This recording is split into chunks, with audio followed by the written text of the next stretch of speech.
나의 예수 온 맘 다해 사랑해요. 나의 예수 온 맘 다해 경배해요. 예수님께 온 맘 다해 순복해요. 영원토록 찬양을 드립니다. 나의 예수 온 맘 다해 사랑해요. 나의 예수 온 맘 다해 경배해요. 예수님께 온 맘 다해 순복해요. 영원토록 찬양을 드립니다. 당신을 순교하고 아름다운 주이십니다. 거룩하고 사랑스러운 능력과 영광의 주이십니다. 하늘과 땅이 주 찬양해. 영광의 왕은 영원한 주를 평화의 왕자 모든 만물의 주 영원토록 주님을 높이세. 나의 예수 온 맘 다해 사랑해요. 나의 예수 온 맘 다해 경배해요. 예수님께 온 맘 다해 순복해요. 영원토록 찬양을 드립니다. 당신을 순교하고 아름다운 주이십니다. 거룩하고 사랑스러운 능력과 영광의 주이십니다. 하늘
예수님께 온 맘 다해 순복해요.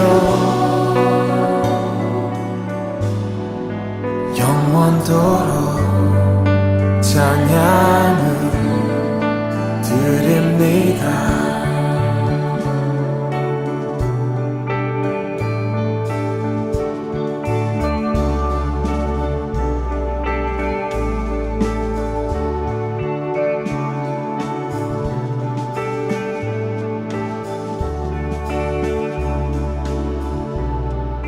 Jesus, my Lord, Lord of my heart, I give you my love. Jesus, my Lord, Lord of my strength, I give you my praise. Jesus, my Lord, Lord of my soul, I give you my life. Lord of my love, Lord of my life, Lord of my all. Lord of my love, Lord of my life, Lord of my all. Lord of my love, Lord of my life, Lord of my all.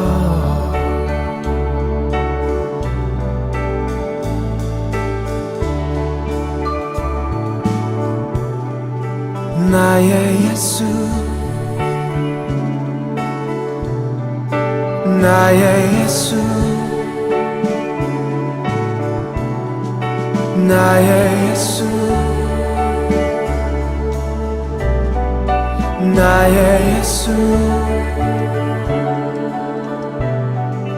나의 예수, 나의 예수. Sing spontaneously to the Lord. Oh, bless the Lord.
Jesus, my Lord, Lord of my heart, I give you my love.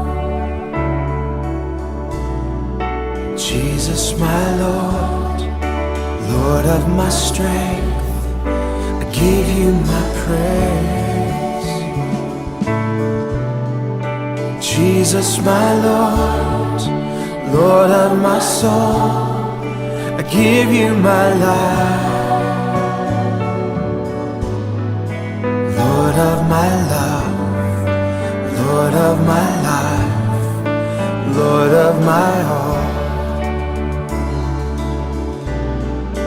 Lord of my love, Lord of my life, Lord of my all. Lord of my love, Lord of my life, Lord of my all.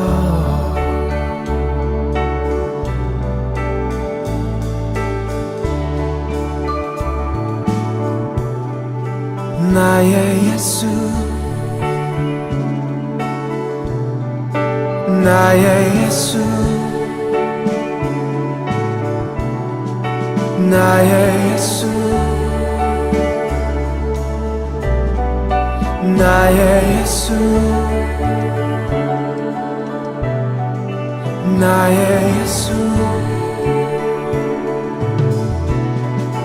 나의 예수.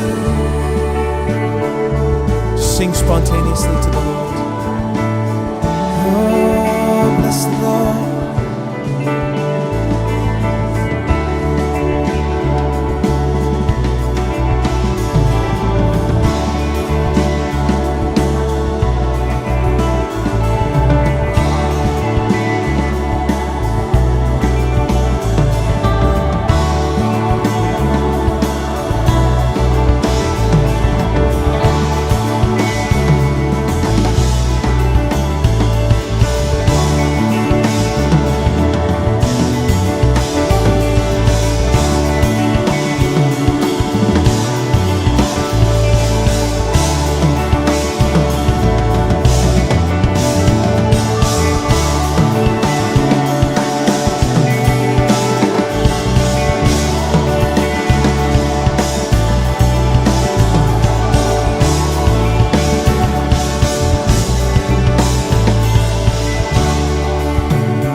나의 예수,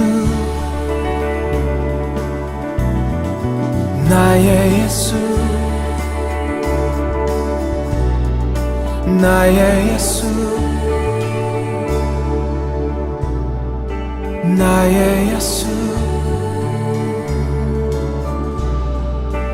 나의 예수.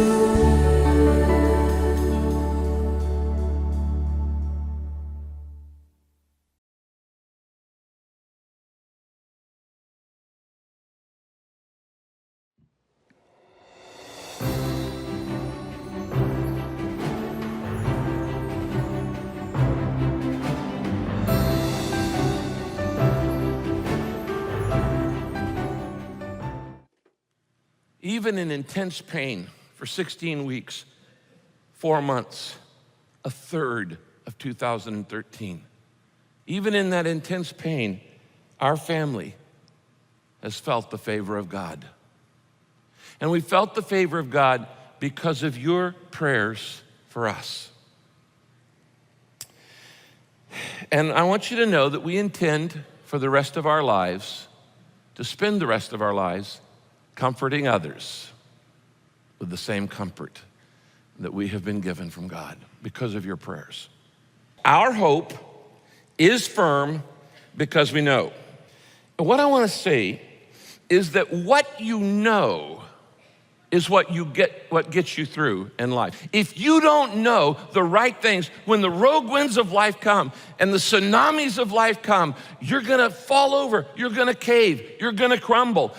And when the great tragedies and the losses of life, which are inevitable, come into your life, if you don't know the right truths, you're not gonna stand spiritually strong. What you know is what gets you through. Probably the question I've been asked more than any other question is, how is your family getting through this? And the answer is, it's because of what we know. Because our lives are not built on the shifting sands of popularity and popular culture, which changes every month, but our lives are built on rock solid, bedrock truth of the Bible, so that no matter what hits us, we have a solid foundation.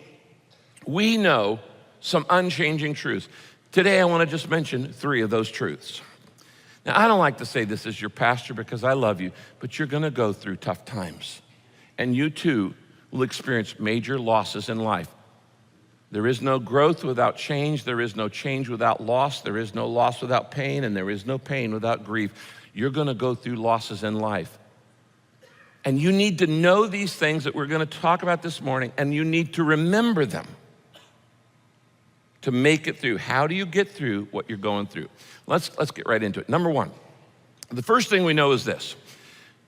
We know that life doesn't make sense. We know that. Life doesn't make sense, but we know we can have peace because we know God is with us and He loves us.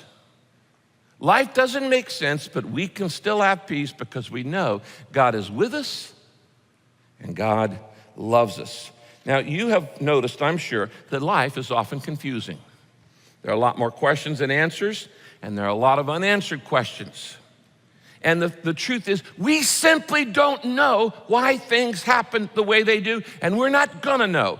But we're always asking the question, why? Why is this happening? Why is this happening now? Why is this happening to me? Why? Why did my husband walk out on me? Why did my wife die of cancer? Why did I lose my job? Why didn't I get that promotion? Why was my baby born with mental illness? And we're not gonna know on this side of eternity the answer to those why questions. You're just not gonna know. Life does not make sense when you just look at it. Bad people prosper, good people suffer, and all kinds of different things happen. You know, in my grieving, I'm not just grieving, but I'm observing my own grief because I'm a teacher. And as I looked at what I was going through, I could see 6 discernible stages of reaction to loss. You might write these down because you're gonna go through them, and you can go through them all at once, and you can go back and forth, but here are the stages, what I call the 6 stages of loss. Now, the first one is shock. Shock. And that your world is just thrown upside down. You lose your job, you're in shock. A loved one dies, you're in shock. The shock over Matthew's suicide lasted not days, it lasted at least a month in my life. At least a month. And I was in shock for a month. But then you move to stage 2, which I call sorrow. You move from shock to sorrow, and now you begin to grieve. Now, sorrow is a godly emotion. Shock is a purely human emotion. God is never shocked because God knows everything, so God never goes, wow, didn't see that one coming. So God is never shocked. That's a human emotion. But sorrow is a godly emotion. The Bible says God grieves. The only reason you're able to grieve is because you're made in the image of God. The Bible says Jesus wept. The Bible says Jesus was a man acquainted with sorrows. He understood sorrow. Grieving is a good thing. Grieving is the way we get through the transitions of life. Then you move from shock to sorrow, and the third stage is struggle. Now, in struggle is where you ask the why questions. Why? Why? Why me? Why now? Why this? Why did this happen? And on. Now, you're not going to get the answers to the whys, but it's still okay to ask them. Even Jesus asked why. On the cross, Jesus cries out, my God, why? Even Jesus asked the why question. Because we don't always know what's going on in that moment. So it's okay to ask why, but the test of your faith is, what do you do when you don't get the answer? Because you're not gonna get it. The fourth phrase is, if you wanna get out of the struggle into peace, you've gotta go to stage 4, which I call surrender. And in surrender, it's where you just stop asking and start submitting and start surrendering and start accepting. Surrender is the only path to peace. It is the only path to peace. And you just say, you know what? I'm gonna give it up. I'm gonna give it up. Then you come to stage 5. This is a big Bible word, but it's the word sanctification. Sanctification is when God starts bringing good out of bad. When God starts making changes in you, when your personality, when your character starts being transformed like the metamorphosis of a caterpillar into a butterfly.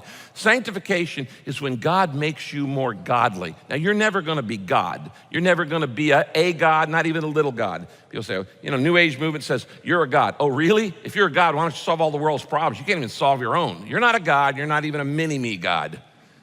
But you can become godly, where you become more like God in love, joy, peace, patience, gentleness, goodness, faithfulness, all those qualities, the fruit of the Spirit. And then once you get into the sanctification where God is working on you, then you come to stage 6, which is service. And it's this: God wants to take your greatest pain and turn it into your life message. He wants to use your mess for a message. He wants to use your test for a testimony. He wants to take the thing that you're most embarrassed about, that you're most ashamed of, that you most regret hadn't happened, and he wants to use it for good in the lives of others. Who can better help someone, parents of a Down syndrome child, than parents who had a Down syndrome child? Who could better help somebody struggling with an addiction than somebody who struggled with an addiction? The very thing you want to least talk about is the very thing God wants to use most in your life to help other people. Your ministry comes out of your pain. But what I want you to get today is this one concept. No matter what stage you're in, you're not in it by yourself.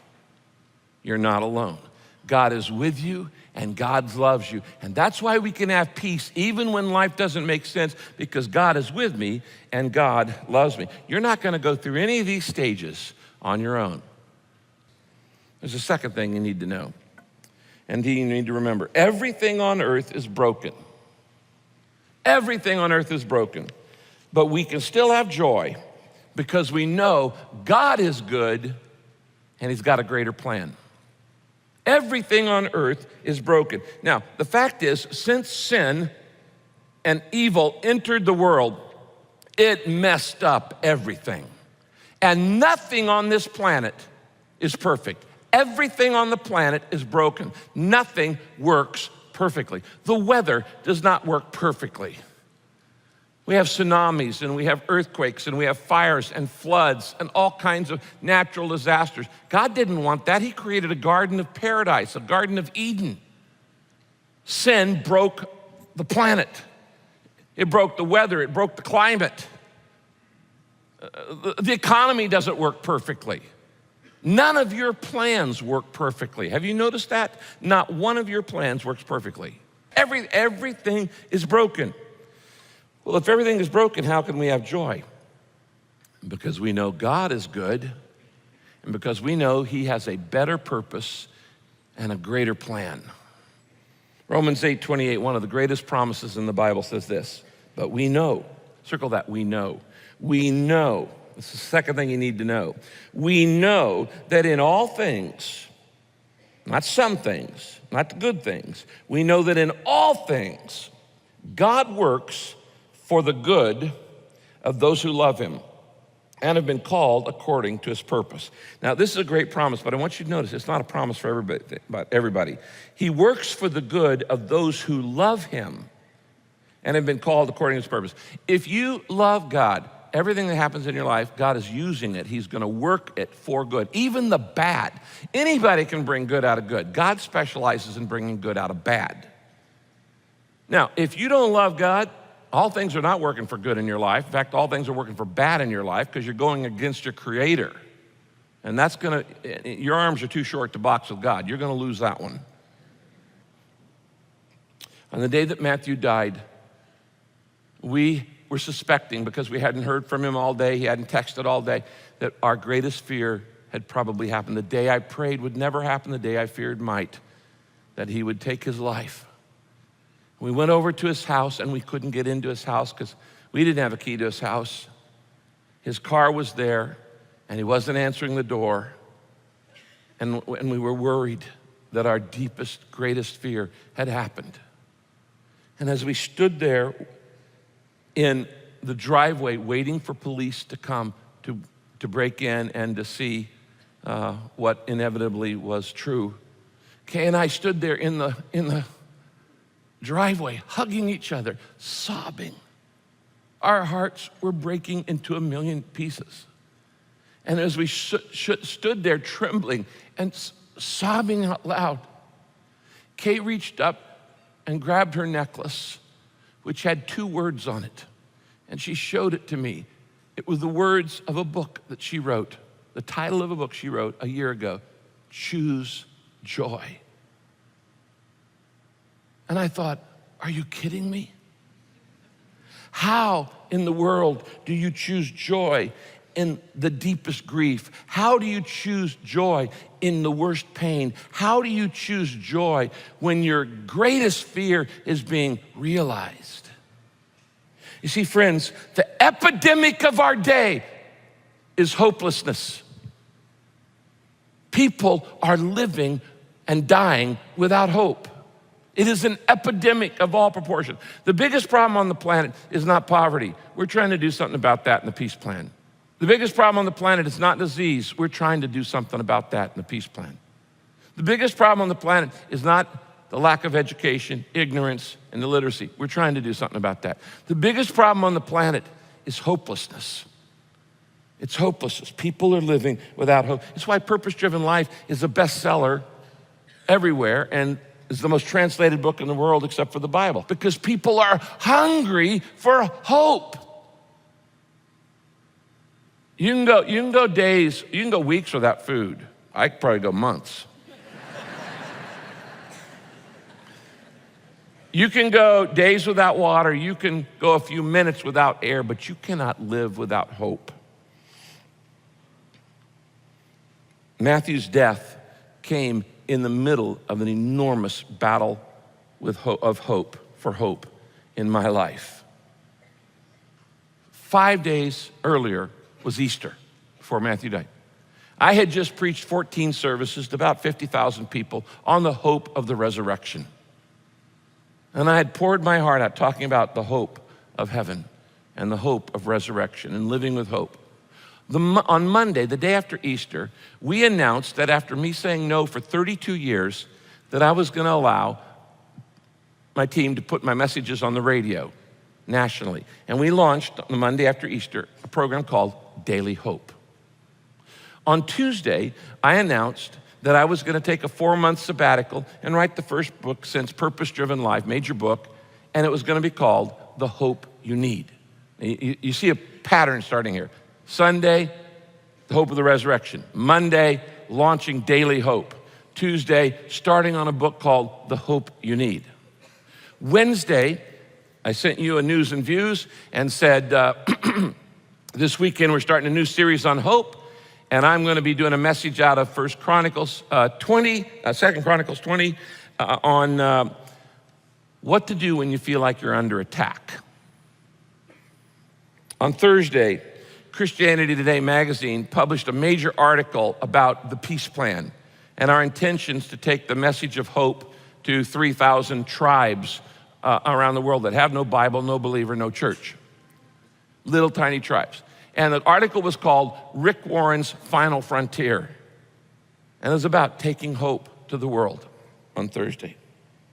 Friday was the day Matthew died. The message that was playing on the radio, Daily Hope program that day, was winning the battle for your mind.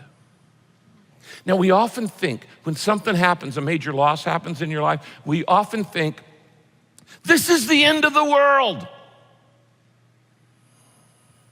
It's not. It's the end of a moment. And in your life, you're gonna have many ends of a moment. I don't know what you're going through, but I want to tell you, no matter how bad it is, it's not the end of the world. How do I know that? Because when the real end of the world happens, Jesus comes back. He shows up. It's not the end of the world. It's the end of a moment in your life. One day, there is gonna be an end of the world. God's gonna settle the score, even the odds, show justice and mercy. And the Bible says, here's how it's gonna be. One day, all our grief's gonna end. Revelation 21, verse 4. The very end of the Bible. Then God will wipe away every tear from their eyes. And there will be no more death. And there will be no more mourning. And there will be no more crying. And there will be no more pain. For the old order of things will pass away. That's the hope. Now, what in the world do we do in the meantime between the dirty now and now and the sweet by and by? What do we do during the middle part, during the parentheses? We live in peace, even when life doesn't make sense, because we know that God is with us and He loves us. And we live with joy, even when everything is broken, because we know that God is good and He has a greater plan. 하나님께서 선물로 주신 오늘 귀한 하루, 이 시간에 이렇게 귀한 자리에 함께 하게 해주신 하나님께 감사와 영광을 올려드립니다. 오늘 이 시간 사막과 같은 황폐한 저희 가정에 생명의 강을 내어주신 하나님의 뜨거운 사랑과 또 저희 가정에 있었던 기적과 같은 삶을 나누고자 합니다. 저희 부부의 삶의 모습들을 아무런 대본이나 각본 없이 있는 그대로 찍어서 만든 다큐멘터리가 2016년도와 2017년도에 공영방송을 통해 세상을 통해 알려졌습니다. 그 이후 이야기를 다시 추가로 제작해서 2019년 5월 영화가 제작되어서 많은 사람들에게 알려졌는데요. 제목은 교회 오빠였었고요. 몇 군데 안 되는 극장에서 인기 없는 시간에 상영이 됐음에도 불구하고 정말 많은 분들께서 이 영화를 보셨습니다. 정말 열악한 환경에서 이 영화가 상영이 됐음에도 불구하고 기독인들 뿐만 아니라 신앙이 없으신 분들도 이 영화를 보셨고 또 위로와 격려의 말씀들을 해주셨는데요. 영화를 보신 분들께서 마치 이 시대에 살아있는 욥을 본 것 같다라고 말씀하시는 분도 있었고, 기독교인을 떠나서 하나님을 알지 못하는 많은 사람들에게 뜨거운 도전과 함께 교회 오빠가 믿는 하나님을 나도 알고 싶고 또 믿고 싶다며 자신의 삶을 돌아보고 변화하게 되었다며 같이 울어주시고 진심으로 저희 가정을 위해서 함께 기도해 주셨습니다. 그 후 2달 뒤에는 교회 오빠 이간이라는 이름으로 국민일보에서 책이 출판이 되었는데요. 책이 출판된 지 한 달 만에 베스트셀러가 되었고요. 이어서 음원이 출시가 되는 등 참 제 인생에서 믿기 힘든 일들이 계속해서 일어났습니다. 제가 그런 일을 할 수 있는 능력이나 재력이 있는 사람도 아닌데 정말 아무런 계획을 한 적도 없었는데 주변에서 앞장서 주셔서 이런 일들이 일어났고 거기에 거듭된 우연과 필연적인 만남을 통해서 이런 일들이 계속됐기 때문에 하나님의 도우심과 하나님의 은혜가 아니고서는 이 일을 설명할 수 없다고 생각합니다. 저희 부부는 사실 자랑할 게 아무것도 없고요. 그저 고난 당한 것밖에는 없는데요. 그런데 그 고난이 신앙인에게는 하나님의 특별한 사랑의 증표이고 또 그때는 알 수 없었지만 저희 부부가 겪어야만 했던 그 고난과 고통의 이유가 내가 약한 그때의 강함이라 말씀해 주시는 주님의 약속의 말씀을 붙잡고 짧게 저의 삶을 나누도록 하겠습니다.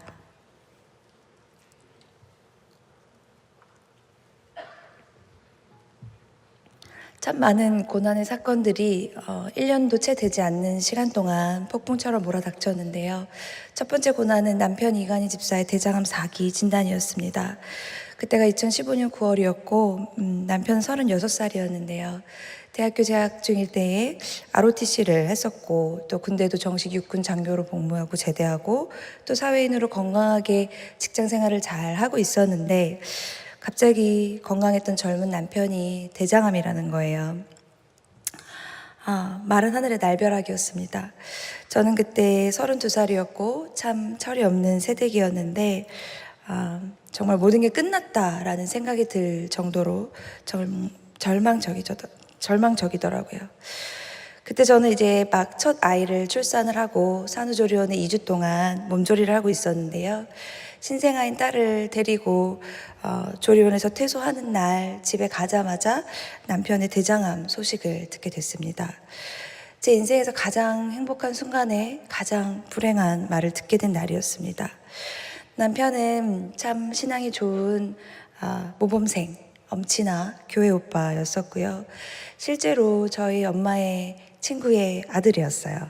참 다정다감하고 모든 것에서 배우고 싶은 게 많고 참 훌륭한 성품을 가진 사람이었습니다. 제가 이간희 씨를 고등학교 1학년 때 과외 선생님으로 만나게 되었는데요. 참 많은 우여곡절 끝에 제가 30살이 되던 해에 이간희 씨와 결혼을 하게 되고 결혼을 하자마자 고난이 시작이 되었습니다.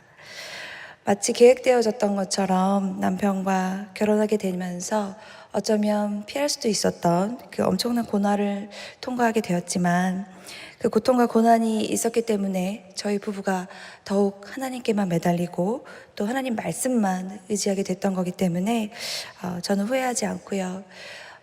저희 부부가 그저 편안하게 100년 하려한 것도 물론 축복이지만 비록 짧은 전쟁 같은 3년의 신혼생활 또 3년의 투병생활이었지만 그 시간 동안 농축된 삶을 살고 또 가치 있게 살았다고 생각하기 때문에 또 그렇게 인도해 주신 하나님께 정말 감사하고 시간을 돌려서 그때로 다시 돌아갈 수 있다면 저는 변함없이 이간희 씨를 선택할 것 같고 더욱 서로를 아끼면서 사랑하며 살 것 같습니다.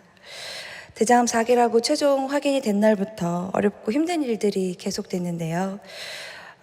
그렇게 건강했던 젊은 남편이 대장암 4기라고 하니까 그러면 남편이 곧 죽을 수도 있다는 거네 라는 생각이 들면서 참 많이 울었습니다. 나는 산모의 몸으로 건강을 회복해야 될 때인데 말기암 남편의 투병 생활을 간병해야 한다는 사실이 믿기지가 않았고 또 미역국을 마시면서 매일 울었습니다. 시간이 지나면서 남편과 그동안 결혼 생활하면서 싸웠던 것들이 참 후회가 많이 되고 또 하느님께서 왜 이런 말도 안 되는 시기에 이런 시련을 허락하셨을까 하는 마음도 올라왔습니다. 그런데 한 가지 힘든 일이 또 생겼어요. 그때 저희가 분가에서 살고 있었는데 시어머니께서 아들을 살려야 한다라고 하시면서 짐을 싸가지고 저희 집으로 들어와서 살게 된 거예요. 저로서는 참 힘이 들더라고요. 그런데 얼마 후에는 더 힘든 일이 생겼습니다. 미국에 살고 있던 시누이가 5살, 2살 조카를 데리고 오빠를 살려야 한다면서 짐을 싸서 저희 집으로 들어왔어요. 네, 생각만 해도 싫으시죠? 시누이네 세 식구, 또 시어머니, 또 갓 난 저희 딸, 또 암 환자인 신랑, 이제 막 몸푸른 저까지 7 식구가 좁은 집에서 바글바글하면서 사니까 참 정신이 하나도 없고 갑자기 바뀐 환경 때문에 그때부터 이제 제가 몸에 산후풍이 시작이 됐어요. 근데 이제 잠시도 집을 벗어날 수가 없고 또 남편이 4기 암 환자인데 어떻게 감히 그 앞에서 아프다는 소리가 나오겠어요. 그러면서 말도 못하고 집에서 외롭게 지냈는데요.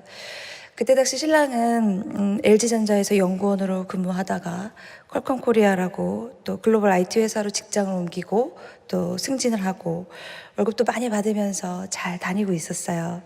그리고 회사에서 능력을 인정받아서 이제 곧 있으면 독일로 가서 주재원으로 가게 됐다라고 하면서 그때 당시 저는 중학교에서 음악교사로 재직 중에 있었는데요.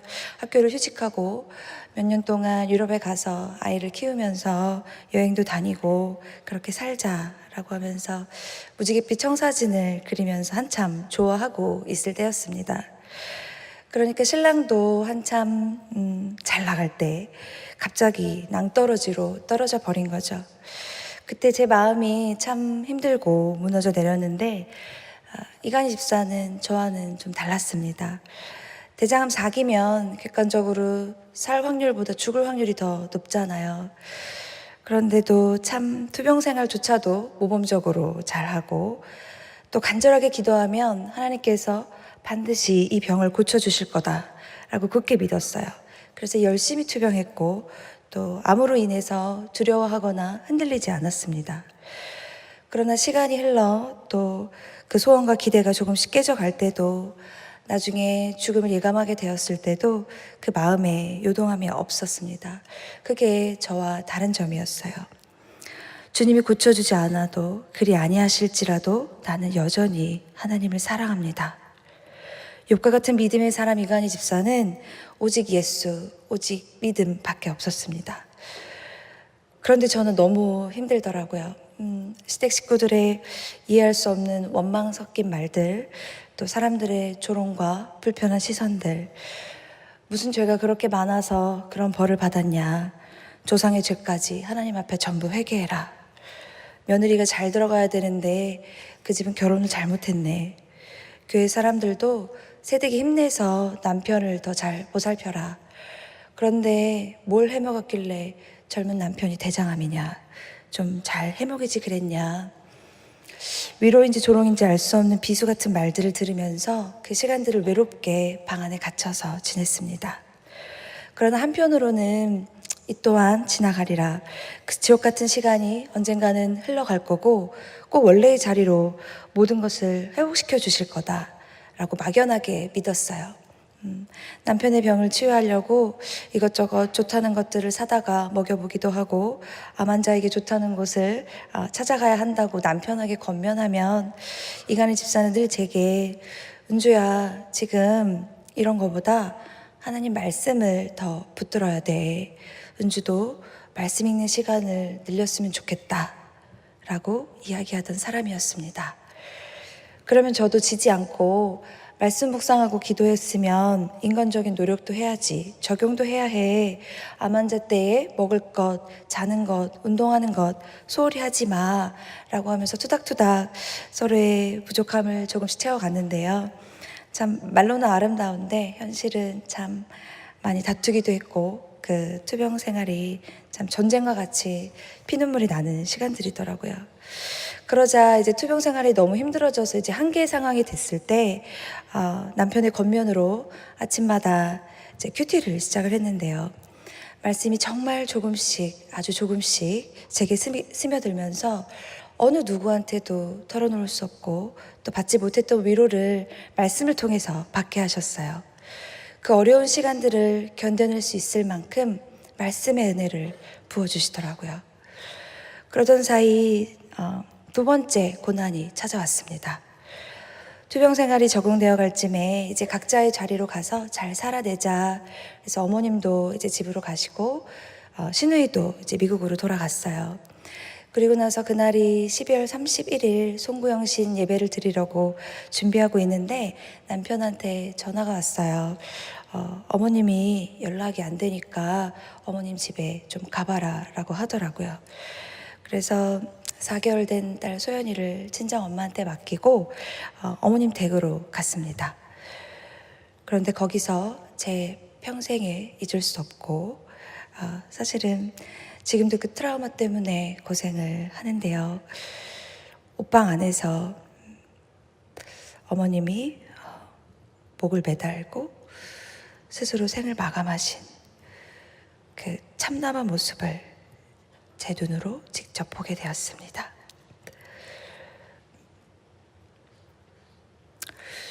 온몸이 너무 공포에 질려서 덜덜덜 떨리는데 너무 무서우니까 도망갈 생각밖에 안 나더라고요. 그래서 비명을 지르면서 1층까지 맨발로 뛰어 내려갔어요. 그리고 도와달라고 소리를 치고 112, 119 남편한테 차례대로 전화하고 정신이 반쯤 나간 상태에서 원망을 막 쏟아냈습니다.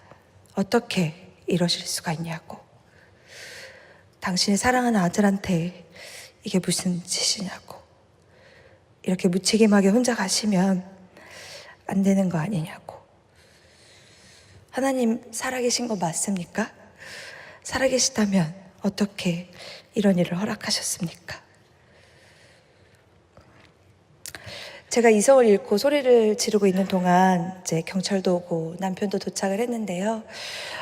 남편은 제가 걱정했던 거에 비하면 너무나 침착하고 의연하게 은주야, 내가 왔어야 되는데 네가 오게 해서 미안하다 라고 하면서 저를 달래주고 방 안에 들어가서 어머님 눈을 감겨드리고 이렇게 기도하기 시작했습니다.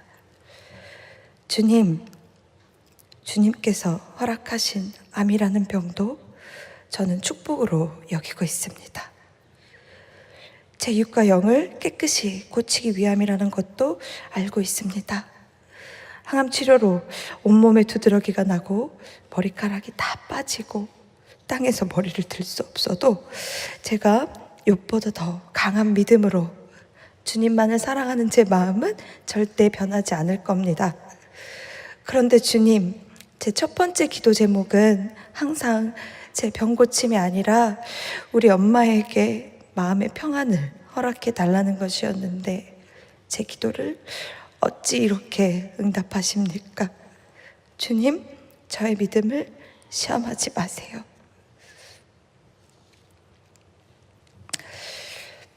암 진단 이후 제 앞에서 한 번도 운 적이 없는 남편이었는데요. 그런 사람이었는데 완전히 무너지면서 기도하면서 우는 거예요.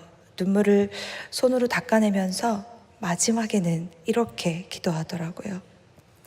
어떤 환난이 닥쳐와도 제가 주님을 변함없이 사랑하겠습니다.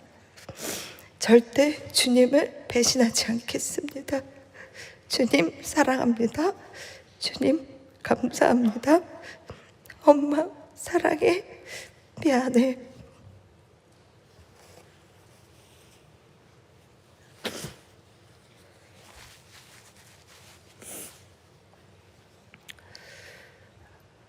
저는 그 기도를 똑똑히 기억하고 있습니다. 어머님의 자살이라는 믿을 수 없고 믿고 싶지 않았던 그 충격적인 현실 앞에서 무너지는 마음을 부여잡고 하나님께 올려드렸던 이간희 집소의 기도를 지금도 잊지 못합니다. 아마 제가 평생 잊지 못할 거예요. 한참 시간이 지난 후에 남편이 교회에서 간증을 하면서 그때 그 기도에 대해서 이렇게 그 진심을 고백했던 적이 있습니다. 많은 분들이 제게 당신이 믿는 하나님, 그 하나님을 향한 당신의 믿음이 무엇이기에 사랑하는 어머니의 비극적인 죽음 앞에서 하나님을 사랑하고 하나님을 찬양한다고 고백할 수 있느냐고, 어떻게 그런 상황 속에서 하나님을 원망하지 않을 수 있냐고 저에게 물었습니다. 사실 저는 분명히 하나님을 원망하는 마음으로 제 입을 열어 기도를 시작했습니다. 그런데 그때 제 마음 가운데서 성령님께서 일하기 시작하심을 느꼈습니다. 제가 자식으로서 사랑하는 어머니의 죽음 앞에 절망하는 것과 가슴 아파하는 것과 비교할 수 없는 깊이로 함께 애통해 하시며 가슴 찢고 계시며 울고 계시는 주님의 마음이 제 마음에 전해졌습니다. 그리고 저희 어머니를 품에 안고 눈물 짓고 계시는 주님의 모습이 제 마음속에 그려지니까 이때부터 제가 감히 하나님을 원망할 수 없었습니다. 성령님께서 제 입을 통해 남은 기도를 이어가게 하시는 것을 느낄 수 있었습니다. 오직 주님만이 우리의 구원자이시고 지금 내가 느끼는 이 슬픔과 절망을 그 누구보다도 정확히 아시며 내 슬픔보다 더 아파하시며 참된 위로를 해주시는 분은 우리 주님밖에 없음을 고백하니까 그 후에 제가 쏟아낸 기도는 하나님을 위한 감사와 찬양이었습니다. 사랑하는 어머니의 비극적인 죽음 앞에서 드렸던 이 역설적인 기도는 저의 어떤 이성적인 의지의 표현이나 믿음의 고백이 아니라 일생의 절대 절망 속에서 좌절의 나락으로 빠질 수밖에 없었던 제 삶을 구원하시기 위해 제 안에 성령님께서 극적인 반전을 이루신 것이었음을 저는 확신합니다.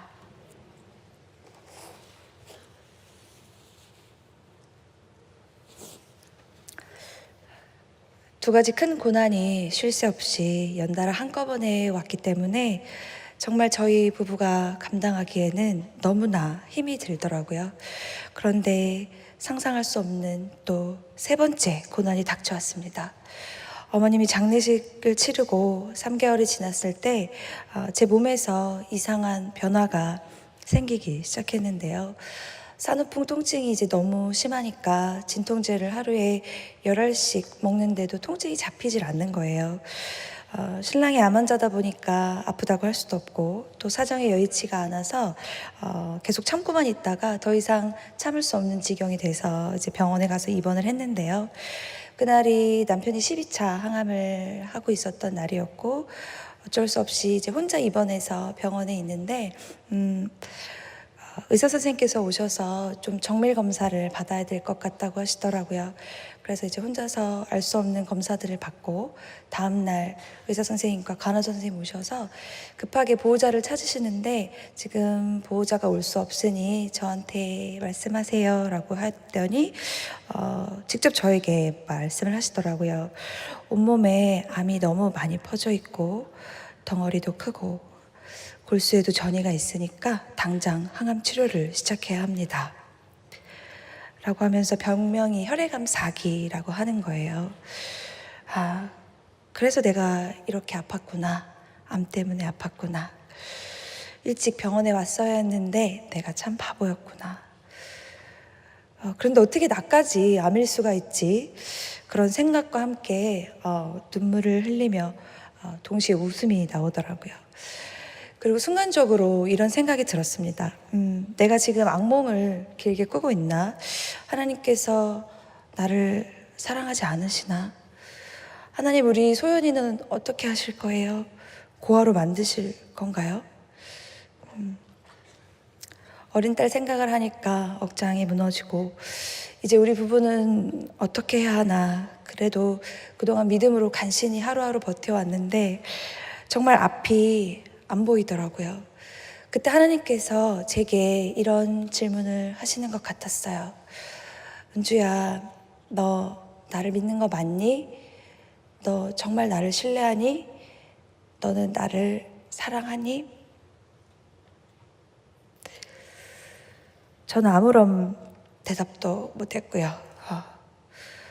하나님께서 제 입을 다물어지게 하신 것 같았고 갑자기 저의 지나간 죄들이 보이기 시작했습니다. 그때부터 입원실에서 3일을 밤낮으로 통곡하면서 울었는데요. 주위에서 이제 너무 시끄럽다고 제발 잠 좀 자자고 막 욕하면서 막 조용히 하라고 하는데도 울음이 멈춰지지가 않더라고요. 하나님은 저에게 그동안 알고 지은 죄, 모르고 지은 죄, 정말 뼛속까지 죄인임을 인정할 수밖에 없는 죄악된 모습을 신랄하게 보여주셨습니다. 그동안 남편한테 잘못했던 것, 시댁 식구들 또 어머니께 죄송했던 일들이 생각이 나고 내가 그동안 얼마나 위선을 떨면서 살아왔는지, 내 안에 선한 게 하나도 없고 내 마음속에 얼마나 사랑이 없는 사람이었는지, 하나님보다 돈을 더 사랑하고 나는 그래도 저 사람들보다는 낫지 하는 교만함과 내 기준으로 사람을 정죄하고 판단했던 것들까지 다 생각나고 보게 하시니까 내가 진짜 왕 바리새인이라는 것이 깨달아졌습니다. 그럼에도 불구하고 여전히 나를 사랑한다고 말씀해 주시는 그 주님의 은혜에 감격해서 나에게 일어난 이 모든 심판의 사건들이 억울할 게 하나도 없고 마땅한 것이라고 인정을 하게 되었어요. 그리고 제 짧은 인생에서 하나님께 가장 진심 어린 고백을 하게 됐습니다. 주님, 저는 아무것도 할 수 없습니다. 이제부터 주님만 의지하겠습니다.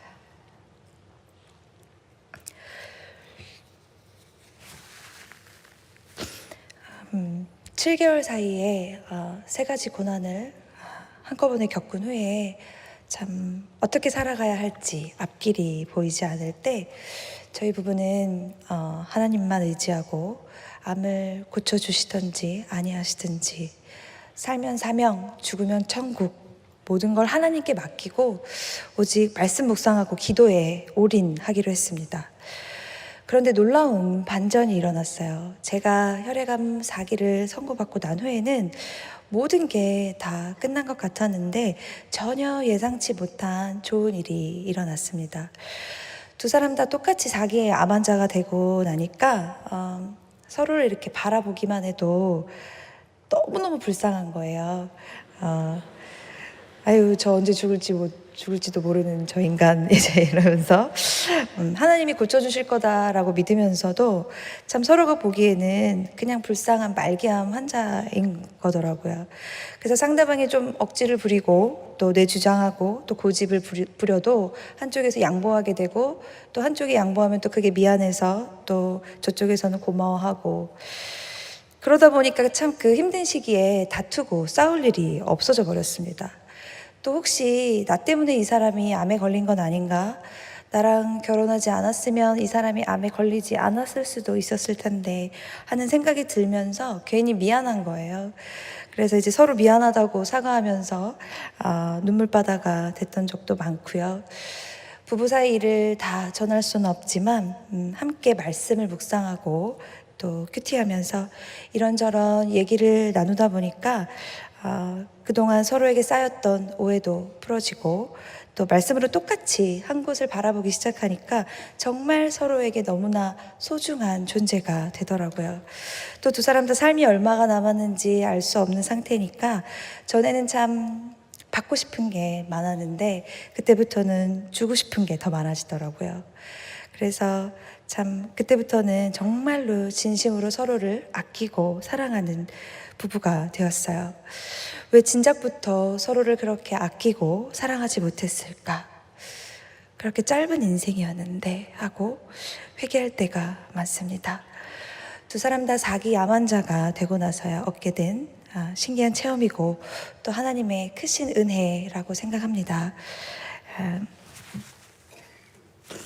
남편은 투병하면서 저와는 다르게 암 관련 서적은 읽지 않고 항상 성경 말씀을 묵상하고 또 기도하고 설교 말씀을 저에게 들려주면서 이것저것 또 권면하고 중요한 것들을 가르쳐 주었는데요. 한 번은 같이 말씀 묵상하면서 욥기서를 묵상하고 있을 때 제가 남편에게 이렇게 얘기했어요. 하나님께서 우리에게 이렇게 욥과 같은 수준의 고난을 허락하셨으니까 반드시 욥처럼 모든 것을 회복시켜 주시고 엄청난 축복으로 갑절로 갚아주실 거다 라고 이렇게 확신에 차서 이야기하면 남편이 늘 제게 욥기의 진수는 결과가 아니라 과정에 있는 거야 라고 이야기해 주곤 했습니다. 결과는 온전히 하나님의 것이고 우리가 할 수 있는 것은 하나님 앞에서 이 고난 앞에서 어떻게 단련되어지고 어떻게 변화되어지는지 하나님은 그걸 보실 거다 라고 말하더라고요. 물론 결과도 중요하다고 하면서요. 그때 제 믿음으로는 참 이해할 수 없는 말들이었습니다. 남편은 항상 성경책을 보물처럼 들고 다니면서 진지하게 말씀을 읽고 묵상을 했고요. 통증이 이제 점점 더 심해져서 잠을 도저히 잘 수 없을 때는 밤새도록 설교 말씀을 틀어놓고 찬송가를 부르고 또 부르고 기도하고 또 기도하고 옆에서 지켜보는 것도 너무나 고통스러울 정도로 정말 처절하게 영적인 전투를 하는 것 같았습니다.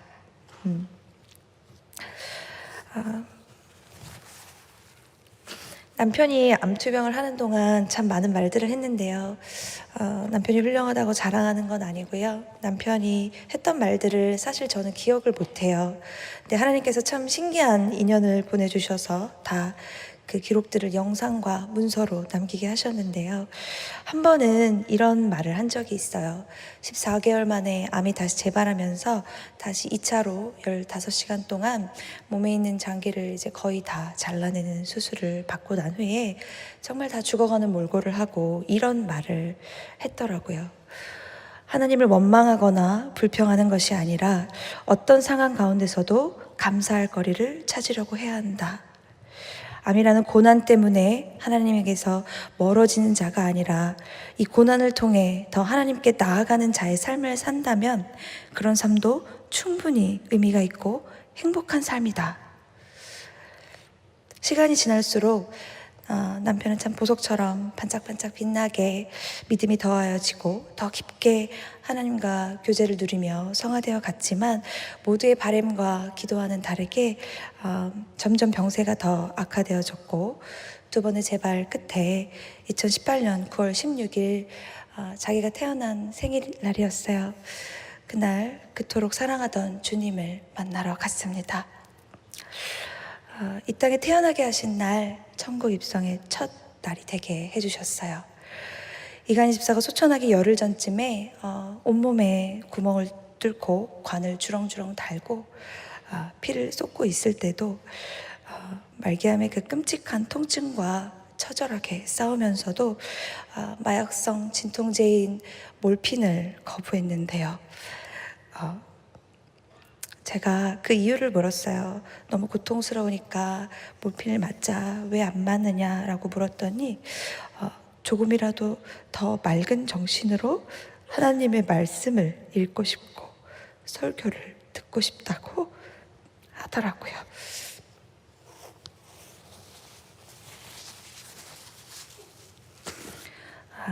치열하게 마지막까지 영적인 전투를 벌이고 있을 때 또 이런 말을 남겼습니다. 하나님은 눈부신 삶을 사는 사람을 증거로 삼기도 하지만 고통 속에서 주님을 놓지 않으려는 사람도 증거로 삼으십니다. 중요한 말이라서 한 번 더 말씀드리겠습니다. 하나님은 눈부신 삶을 사는 사람을 증거로 삼기도 하지만 고통 속에서 주님을 놓지 않으려는 사람도 증거로 삼으십니다. 이 말 때문에 더욱 사명감을 갖고 힘들어도 제가 이 자리에 서야 했던 것 같습니다.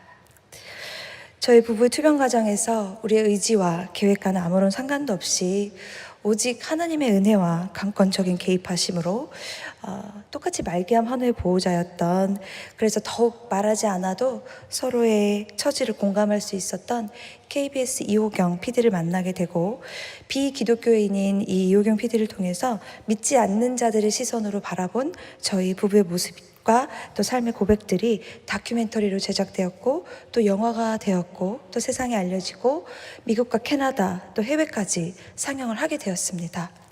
또 하나님께서 예비하신 귀한 만남을 통해서 교회오빠 이관이라는 제목으로 책이 출판이 되고 음원이 출시가 되고, 참 제가 다 알 수도 없는 많은 성령의 열매와 증거들로 다 갚아주셨습니다.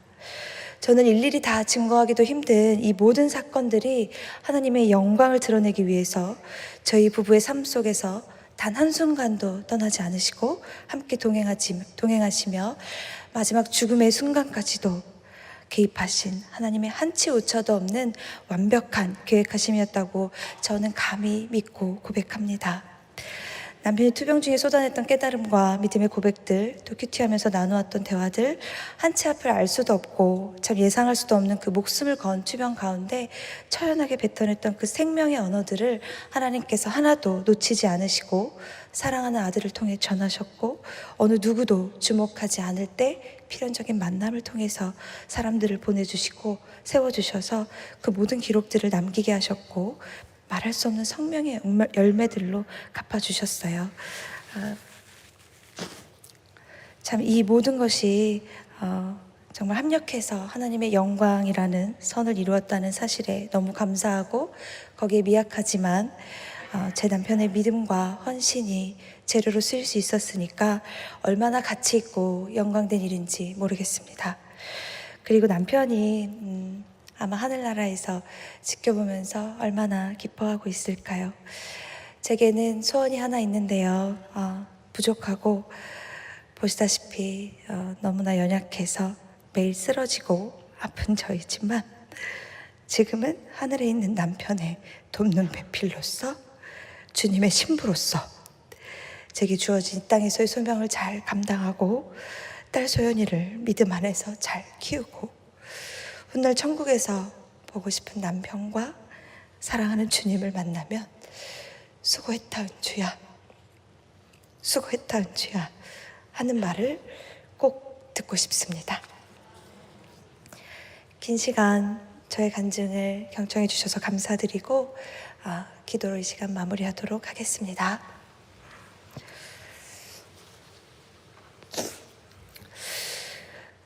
하나님 아버지 감사합니다. 정말 주님이 없이는 아무것도 아닌 초라한 과부인 저를 오직 주님의 은혜로 주님의 몸된 교회에 세우셨습니다.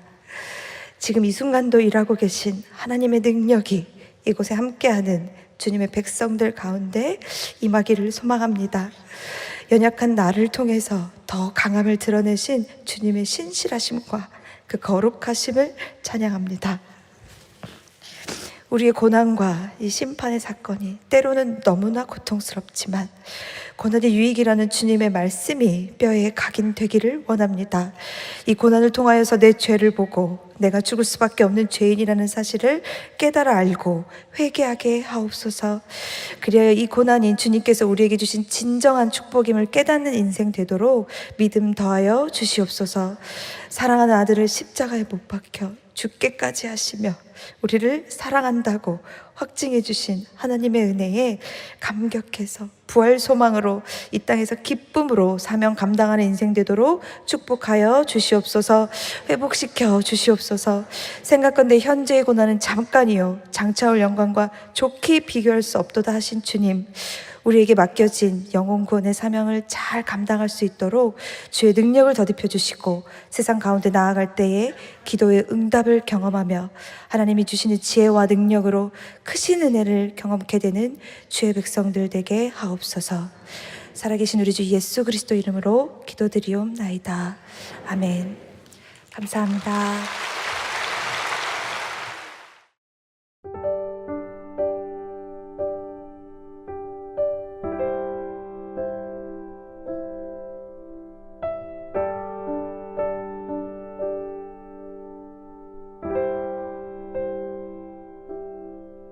철저히 무너진 삶 속에서 하나님 나에게 역사하시고 믿음의 시선을 허락하사 주를 주목하게 하시네. 때로는 견디기 힘들 때도 하나님 언제나 함께 하시며 은혜와 진리에 성령 주사 주만 바라보게 하시네. 내가 봅니다. 영원한 주를 봅니다. 귀로만 들었으나 이젠 봅니다. 내가 봅니다. 존귀한 주를 봅니다. 연약한 내 영혼이 이젠 주를 봅니다.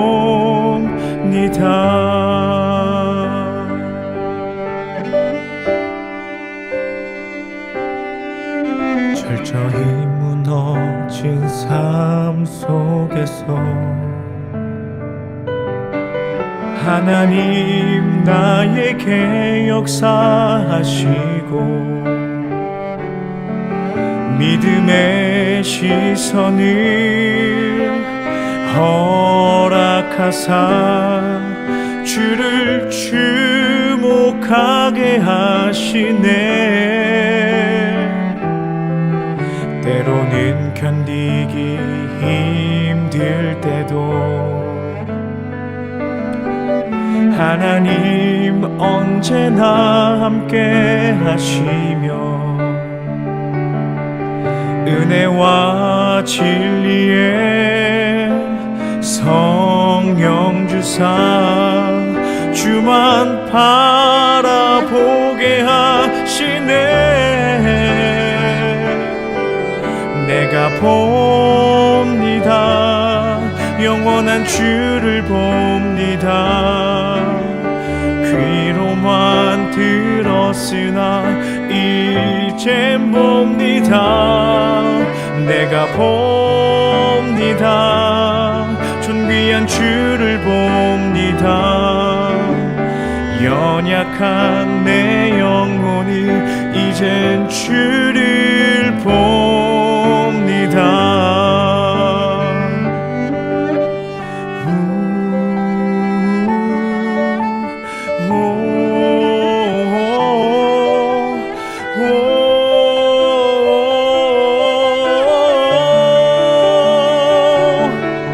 은혜와 진리의 성령 주사 주만 바라보게 하시네. 내가 봅니다. 영원한 주를 봅니다. 귀로만 들었으나 이젠 봅니다. 내가 봅니다. 존귀한 주를 봅니다. 연약한 내 영혼이 이젠 주를 봅니다.